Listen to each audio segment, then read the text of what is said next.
नाज़रीन अस्सलाम वालेकुम, मैं हूँ इमरान वसीम। आप देखने वालों की इजाज़त से प्रोग्राम का आगाज़ तो हम करेंगे। जो जस्टिस मंसूर शाह की जानिब से लिखा गया एक नया ख़त सामने आया है। इस ख़त का पस मंज़र, इस ख़त के मकासद, इस ख़त की वजूहात, इस ख़त के मंदरजात, सबसे पहले तो ये डिटेल आप नाज़रीन के साथ हम शेयर करेंगे और इसके बाद हमारे वलाओं की जो दीगर अहम ख़बरें हैं, जिनके हेडलाइंस, जिनके टाइटल्स थंबनेल पे आप नाज़रीन ने पढ़े हैं।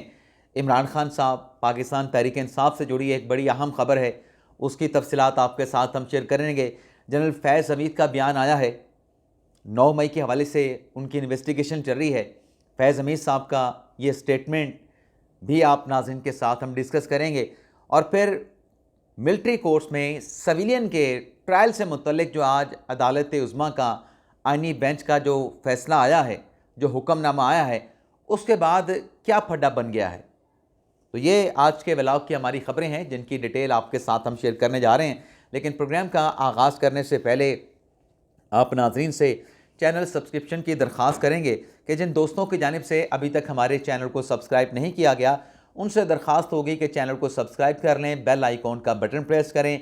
वीडियो अगर पसंद आए तो इसे लाइक भी करें और शेयर भी करें।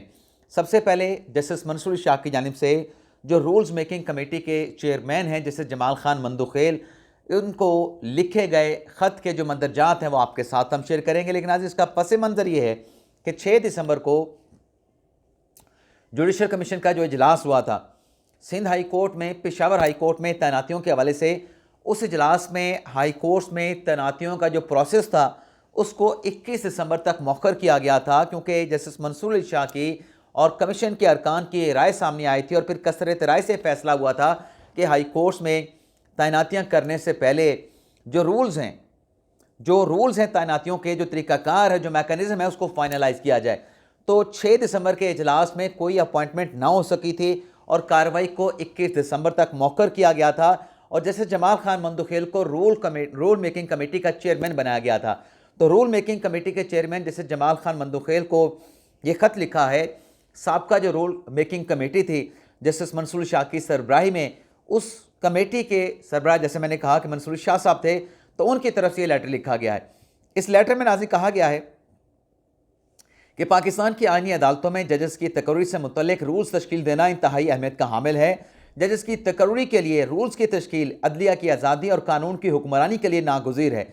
लेकिन नाज़रीन, मैं अहम मुद्दे पर आऊँगा जिसमें जस्टिस मंसूर शाह ये कहते हैं कि रूल्स के बगैर जजेस तकर्री के लिए जुडिशल कमीशन के तमाम इक़दामात गैर आइनी होंगे। अदलिया को पाकिस्तान में हमेशा से जजेस की तकर्री का अख्तियार रहा है, ताहम 26वीं आईनी तरमीम ने जजेस तकर्री से मुतल्लिक अख्तियारात का तवाज़न बिगाड़ दिया है। 26वीं आईनी तरमीम ने जुडिशल कमीशन में एग्जेक्टिव को अक्सरियत फराहम कर दी है। जुडिशल कमीशन की इस तश्कील 9 से अदलिया में सियासी तैनातियों का ख़तरा लाहौक हो गया है। रूल्स के बगैर तैनातियों से अदलिया की आज़ादी भी मुतासर होगी। जजेस की तैनातियाँ मजबूत इस्तदलाल की बुनियाद पर होनी चाहिए, ना कि सियासी वजूहात की बिना पे। और मंसूर शाह साहब ने जैसे जमाल खान मंदुखेल से ख़त में ये कहा है कि हमें जजेस की तकर्रियों के लिए सोच विचार के बाद रूल्स तश्कील देने की ज़रूरत है। ऐसे रूल्स बनाए जाएँ जो अदलिया की आज़ादी और मेरिट की बुनियाद पर जजेस की तकर्रियाँ यकीनी बनाएँ।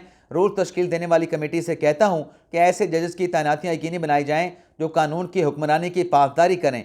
तो ये नाज़रीन ख़त सामने आया है जस्टिस मंसूर शाह साहब का। पस मंज़र भी मैंने आपको बता दिया, ख़त का जो मकसद है वो भी मैंने आपको बता दिया। अब नाज़रीन आ जाते हैं कि फ़ौजी अदालतों से मुतल्लिक कि सिविलियन का ट्रायल हो सकता है, नहीं हो सकता। आज सुप्रीम कोर्ट ने ये इजाज़त दे दी। मिलिट्री कोर्ट्सों के आपके पास जो बाकी 85 मुल्ज़मान हैं जिनके आप ट्रायल कंक्लूड कर चुके हैं, आप उनके कंक्लूड किए गए ट्रायल के जो रिज़र्व जजमेंट हैं उनको अनाउंस कर दें।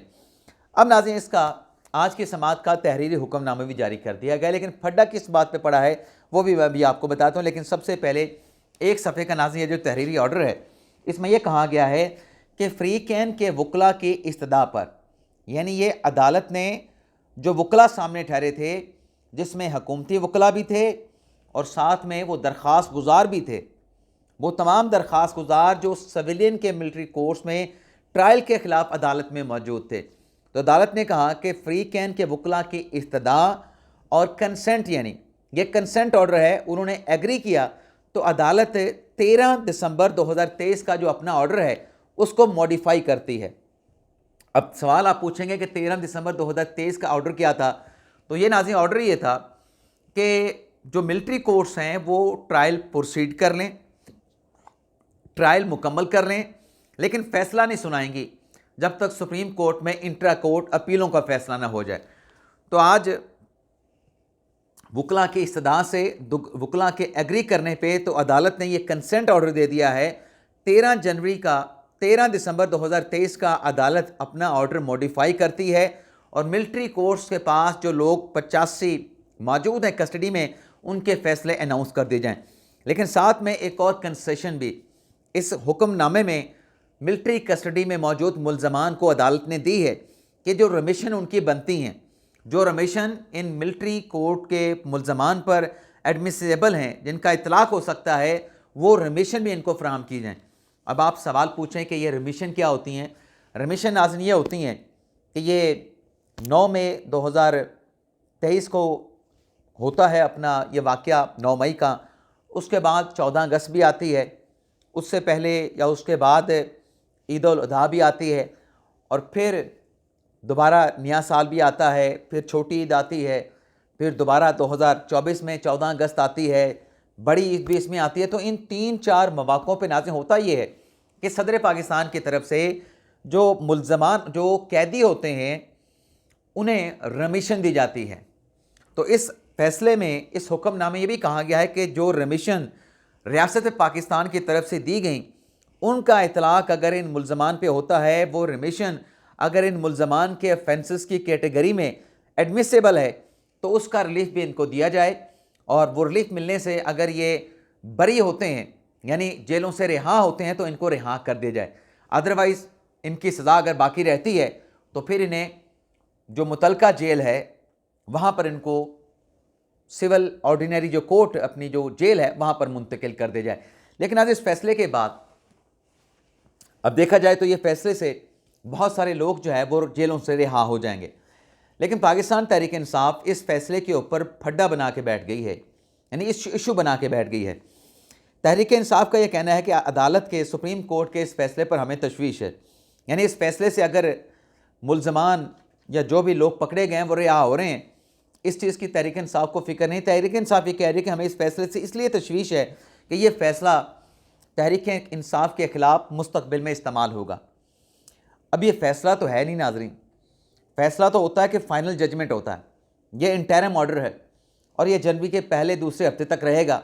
उसके बाद तो डिटेल जजमेंट आ जाएगा, अदालत का एक्चुअल फ़ैसला आ जाएगा। ये तो अबूरी हुक्मनामा है जिसका मकसद ये है कि लोग जो लोग जेलों में हैं, अगर फ़ैसला सुनाने से उनकी रिहाई हो जाती है तो एटलीस्ट वो अपने घरों को चले जाएँ, उनको रिहाई तो मिल जाएगी। उनका मिलिट्री कोर्ट में ट्रायल ठीक था, गलत था, आइन के मुताबिक था, आइन के मुताबिक नहीं था, उसका फ़ैसला तो इंट्रा कोर्ट अपीलों को आइनी बेंच ने कहा कि हम सुन के कर लेंगे। लेकिन अगर उनकी सज़ाएँ पूरी हो चुकी हैं, उनको आज के दिन तक घर चले जाना चाहिए, तो वो क्यों जेल में रहें, चाहे वो मिलिट्री कस्टडी में क्यों ना हो। तो अदालत ने तो फ्रीकैन के इत्तफाक करने पर ही ये फ़ैसला दिया। पाकिस्तान तहरीक इंसाफ की तशवीश जो है वो नाज़रीन इसका कोई जवाब बनता नहीं है। ये जो कहते ना कि ये फ़ैसला तहरीक इंसाफ के ख़िलाफ़ इस्तेमाल होगा, ये फ़ैसला नहीं है, ये सिर्फ आज की समाअत का हुक्मनामा है। हतमी फ़ैसला इस केस का होना अभी बाकी है। दूसरी तरफ तहरीक इंसाफ ये कहती है कि फ़ैसले के ख़िलाफ़ हम कोर्ट ऑफ जस्टिस में जाएंगे। तो नाज़रीन सवाल ये पैदा होता है, कोर्ट ऑफ जस्टिस तो इंटरनेशनल कोर्ट ऑफ जस्टिस है, आलमी अदालत इंसाफ है। क्या पाकिस्तान तहरीक इंसाफ आलमी अदालत इंसाफ में जाना चाहती है? आइनी बेंच से हटकर तो कोई, उसके ऊपर तो कोई अदालत नहीं, कोई कोर्ट ऑफ जस्टिस नहीं। क्या तहरीक इंसाफ आलमी अदालत इंसाफ में जाना चाहती है? तो चलें ठीक है, अगर तहरीक इंसाफ का ये है, क्योंकि असद कैसर साहब ने कहा है कि सुप्रीम कोर्ट के फैसले के बाद हम लीगल डिस्कशन कर रहे हैं कोर्ट ऑफ जस्टिस जाने के लिए, तो चले जाएं जी, अगर आप जाना चाहते हैं। लेकिन क्या होगा, सवाल ये पैदा होता है क्या होगा, तो देख लेते हैं क्या होगा, वो सबके सामने आ जाएगा। इसके अलावा नाज़रीन अब आ जाते हैं कि इमरान खान साहब की चीखें और तहरीक इंसाफ की सफ़ों में मातम क्यों बिछा है। मामला नाज़रीन ये है, ये इसका पहले पस मंज़र में आपको बता दूं कि चंद रोज़ पहले ये जो ख़बरें चलीं, हमने भी रिपोर्ट किया, आपने हमें भी सुना, नेशनल मीडिया पे भी देखा कि तहरीक इंसाफ और हुकूमत के माबैन जो है वो राब्ते हो जाते हैं। और इन राब्तों के साथ साथ बैरिस्टर गौहर अली ख़ान का अगर आप कौमी असम्बली में जो स्पीच है, जो उनकी तकरीर है, और जो शिबली फराज की सेनेट असम्बली में जो तकरीर है वो निकाल के देखें, जिसमें शिबली फराज साहब कहते हैं कि अपोजिशन नून लीग वाले तो हमारे भाई हैं, ये हमारे दुश्मन तो नहीं। बैरिस्टर गौहर साहब वहाँ पे मुज़ाकरात की बात कर रहे हैं कौमी असम्बली के सेशन में, इजलास में, तो हुकूमत ने उनको वेलकम किया। हुकूमत ने मुज़ाकरात के हवाले से इनको बुलाया, आपस में बैठे, और ये भी रिपोर्ट हुआ कि इन मुज़ाकरात के इन प्रोसेस में तहरीक इंसाफ जो पेश की अपनी शराइत हैं उनसे भी पीछे हट गई है। लेकिन ये ख़बरें तो चल गई, बड़ा अच्छा तासुर भी इससे मिला।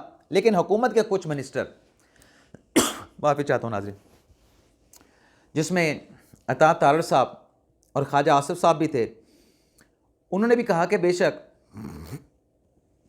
मुज़ाकरात के लिए हमसे रब्ता किया गया। नाज़रीन माफ़ी चाहता हूँ, ये वायरल इन्फेक्शन है और मौसम की तब्दीली की वजह से है। जब तक बारिश नहीं होती तो ये चीज़ें, ये मसाइल चलते रहेंगे।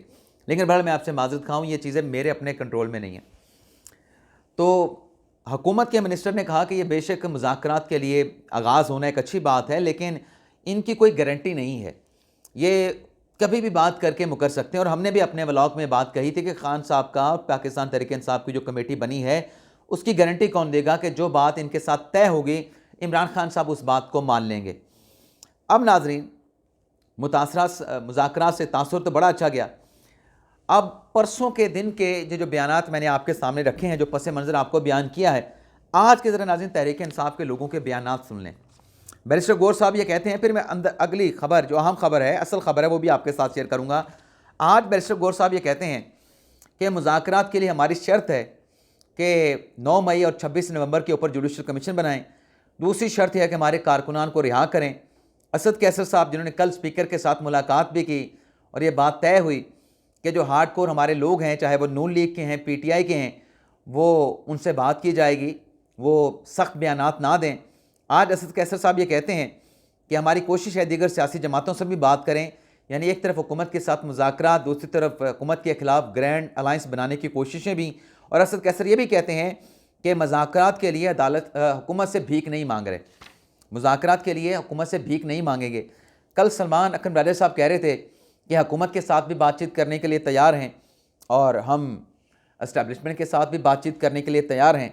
अब नाज़रीन मामला ये हुआ है कि ये मुज़ाकरात के मामले को जो है नज़र लग गई है। बेशक आपने इसमें डेडलॉक कहना है, लेकिन ख़ान साहब को ये सारी बातें पसंद नहीं आई।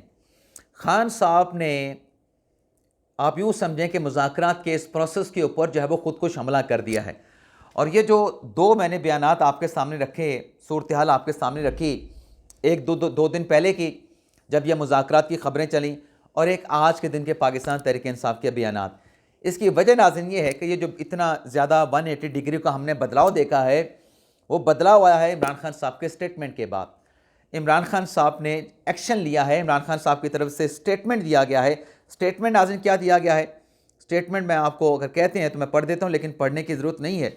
स्टेटमेंट नाज़रीन ये है, इमरान खान साहब ने कल सहाफ़ियों के साथ गुफ्तगू करते हुए नाज़रीन कुछ तासुर दिया, कुछ बातें कहीं, ये ज़रा सुन लें, फिर इसके ऊपर मैं डिटेल से एनालिसिस करता हूँ। इमरान खान साहब ने कहा कि अखबार में ख़बरें छपी हैं कि ऐसा तासुर मिल रहा है कि बाहर दोस्ताना माहौल चल रहा है। ख़बरों से पता लग रहा है कि जैसे कुछ हुआ ही नहीं। मैं अपनी लीडरशिप के रवैये पर हैरान हूँ। 5 दिसंबर को ATC समात के दौरान कारकुनों ने बताया कि गोलियाँ चली और लाशें गिरी हैं। डी चौक इतना बड़ा सानिया हो गया, लोग सदियों तक नहीं भूलेंगे। क़यादत पर साबिक पर अदम एतमाद नहीं कर रहा, लेकिन हैरानी है कि बाहर सब खुशी खुशी रह रहे हैं। मुझे मालूमात मिली हैं, सब गोडी गोडी चल रहा है। अब नाज़रीन, ये जो खान साहब ने मुज़ाकरात का जो प्रोसेस शुरू हुआ और उसके बाद PTI के अपने लोगों के बयानात मौजूद है कि खान साहब ने हमें मुकम्मल मैंडेट दे दिया कि हुकूमत के साथ हम बातचीत कर सकते हैं और फैसला साजी का भी हमें अख्तियार दिया गया है। खान साहब को ये मुज़ाकरात का प्रोसेस रास नहीं आया, और रास ना आने की नाज़रीन वजह ये है कि खान साहब ने देखा कि अगर ये मेरा ये एनालिसिस है कि अगर ये मुज़ाकरात हो जाते हैं, क्योंकि हुकूमत ने उनसे कह दिया था कि हम आपके साथ कंडीशनल, मतलब किसी शर्त के बगैर मुज़ाकरात करेंगे, ना इस नुक्ते के ऊपर कि पहले जैसे आप कहते हैं कि 9 मई और 26 नवंबर के ऊपर जुडिशल कमीशन बनाएं, और ना इसके ऊपर कि आपके लोगों को रिहा किया जाए, और ना उस लटकती तलवार के नीचे मुज़ाकरात करेंगे कि अगर ये मुज़ाकरात कामयाब नहीं होते, आपके मुतालबात नहीं माने जाते, तो हम सिविल नाफरमानी की कॉल दे देंगे। इन कंडीशंस की मौजूदगी में हम मुज़ाकरात नहीं करेंगे। लेकिन हुकूमत ने अच्छा जेस्चर दिया। खान साहब ने इसके ऊपर ऐसे खुदकुश हमला किया कि खान साहब ने पार्टी के लोगों के साथ अडयाला जेल में मुलाकात के दौरान बातचीत करते हुए ये कह दिया है कि जब हमारी हुकूमत के दौरान हमारे ऊपर ये इल्ज़ामात लगा था कि हमारे इलेक्शन में धांधली हुई है 2018 के इलेक्शन में, तो हमने तो फौरी तौर पे कमीशन बना दिया था, तो यहाँ पर भी कमीशन बनाए, यहाँ पर ये हमारी शराइत को क्यों नहीं माना जा रहा। अब ये भी नाज़िर खान साहब की फैक्चुअली बात इसलिए इनकरेक्ट है कि खान साहब ने उनके दौर में 2018 में होने वाले इलेक्शन के ऊपर किसी किस्म का कोई जुडिशल कमीशन तश्कील नहीं दिया था। खान साहब ने पार्लिमानी कमेटी बनाई थी, तो मौजूदा हुकूमत भी पार्लिमानी कमेटी बनाने के लिए तैयार है। लेकिन खान साहब को नज़र ये आ रहा है कि ये मुज़ाकरात के हवाले से ख़बरें चलीं, जो अखबारात में छपीं, खान साहब तक पहुँची, अखबार पहुँचा, खान साहब को ये ख़बरें अच्छी नहीं लगीं कि हुकूमत इनके साथ बैठ गई है। अब PTI के ज़रा ये बताते हैं कि इमरान खान साहब की ईमा या मर्ज़ी नहीं है कि हुकूमत के साथ मुज़ाकरात किए जाएँ। खान साहब ये शर्त चाहते हैं कि सबसे पहले इस्टेब्लिशमेंट इस बात का ग्रीन सिग्नल दें कि हुकूमत के साथ अगर मुज़ाकरात हमारे होते हैं तो हुकूमती कमेटी एम्पावर होगी। अब ये बच्चों वाली बात है। वो हुकूमत वाले तो खुद तहरीक इंसाफ के ऊपर तहफ़्फ़ुज़ात का इज़हार करते हैं कि तहरीक इंसाफ की कमेटी के पास क्या अख्तियारात हैं, वो कितनी एम्पावर है, इनकी तो कोई गारंटी नहीं। और वो बात बिल्कुल दुरुस्त भी साबित हुई जो हमने परसों बात की कि तहरीक इंसाफ की गारंटी कौन देगा कि इनके साथ कोई बात तय हो जाए, ये कायम रहेंगे। तो मुज़ाकरात के हवाले से हुकूमत ने तो बड़े अच्छे पॉजिटिव सिग्नल दिए थे। आज तीसरे दिन ही जो उसके ऊपर डेवलपमेंट हुई है, जो PTI के लोगों के बयानात सामने आए हैं, तो इन पर नाज़रीन कौन एतबार करेगा, इनका कौन एतबार करेगा। फिर इमरान खान साहब फैज़ हमीद के हवाले से कहते हैं कि फैज़ हमीद जो है वो तो जब मुझसे मुलाकात करने के लिए आता था, जनरल बाजवा से इजाज़त लेके आता था और वापस आके जनरल बाजवा को ब्रीफिंग देता था, उसके ट्रायल में हमसे क्या ताल्लुक़ है। लेकिन नाज़रीन, जनरल फैज़ हमीद तो इमरान खान साहब के मातहत थे, जनरल बाजवा के मातहत तो नहीं थे, क्योंकि DGI थे और बुक के मुताबिक, कानून के मुताबिक DGI वज़ीर आज़म के नीचे काम करता है, वज़ीर आज़म को जवाबदेह होता है। जो खान साहब कहते हैं ना कि जनरल बाजवा के मातहत था जनरल फैज़ हमीद, तो ट्रायल फैज़ हमीद की बजाय जनरल बाजवा का होना चाहिए। ये भी खान साहब इनडायरेक्टली जो है जनरल फैज़ हमीद को बचाने के लिए इस मामले में जनरल कमर जावेद बाजवा को शामिल करना चाहते हैं। आपको याद होगा कि जब मुशर्रफ का ट्रायल हुआ था तो मुशर्रफ को उस ट्रायल से बचाने के लिए परवेज़ मुशर्रफ को 3 नवंबर 2007 के संगीन गद्दारी के मुकदमे से बाहर लाने के लिए यही सब कुछ किया गया था, यही बातें की गई थी, यही हिकमत अमली अपनाई गई थी कि अकेला परवेज़ मुशर्रफ तो नहीं था। उसमें कहा गया था कि 3 नवंबर 2007 की जो इमरजेंसी है उसमें जो काबीना के लोग थे उनको भी शामिल किया जाए, जो कोर कमांडर थे उनको भी शामिल किया जाए। मकसद सिर्फ ये नहीं था कि उनको शामिल कराना, मकसद ये था कि इन लोगों को शरीक मुल्ज़मान के तौर पे परवेज़ मुशर्रफ के ट्रायल में शामिल करके जो पूरा ट्रायल है, जो कार्रवाई है संगीन गद्दारी के मुकदमात की, उसको सबूताज किया जा सके। तो यहाँ पर भी इमरान खान साहब फैज़ हमीद का जो ट्रायल है, जो कोर्ट मार्शल, उसको सबूताज करने के लिए अपनी एक नई मंतक लेके आए हैं। अब फैज़ हमीद साहब जिनसे मुतल्लिक कल परसों ये खबरें छपी थी अंसार अब्बासी साहब की कि उनके 50 से ज़्यादा सियासतदानों के साथ राब्ते में थे, तो वो राब्ते कहाँ तक थे वो भी नाज़रीन क्लियर हो गया है। आज अंसार अब्बासी साहब ने अपनी खबर में ये लिखा है कि उन 50 सियासतदानों में पीपल्स पार्टी, नून लीग के लोग भी शामिल थे, लेकिन अक्सरियत पाकिस्तान तहरीक इंसाफ की थी।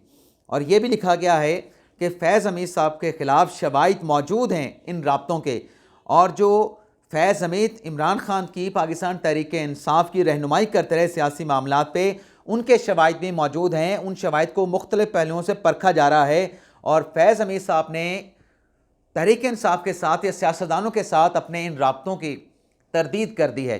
ये भी अंसार अब्बासी साहब ने लिखा है। और फैज़ हमीद साहब का मौक़िफ़ या जवाब ये है कि मेरा तो उनके साथ सोशल ताल्लुक़ था, कोई सियासी ताल्लुक़ नहीं था। एक तो नाज़रीन ये खबर होगी। अब नाज़रीन सुप्रीम जुडिशल काउंसिल का इजलास हुआ है जस्टिस अफरीदी साहब की, चीफ जस्टिस अफरीदी साहब की सरबराही में, और इस इजलास में 30 कंप्लेंट्स का जायज़ा लिया गया है। जजेस के ख़िलाफ़ 35 कंप्लेंट्स का 30 कंप्लेंट्स खारिज कर दी गई हैं 5 कंप्लेंट्स पर मुतलका जजेस से जवाब तलब कर लिया गया है।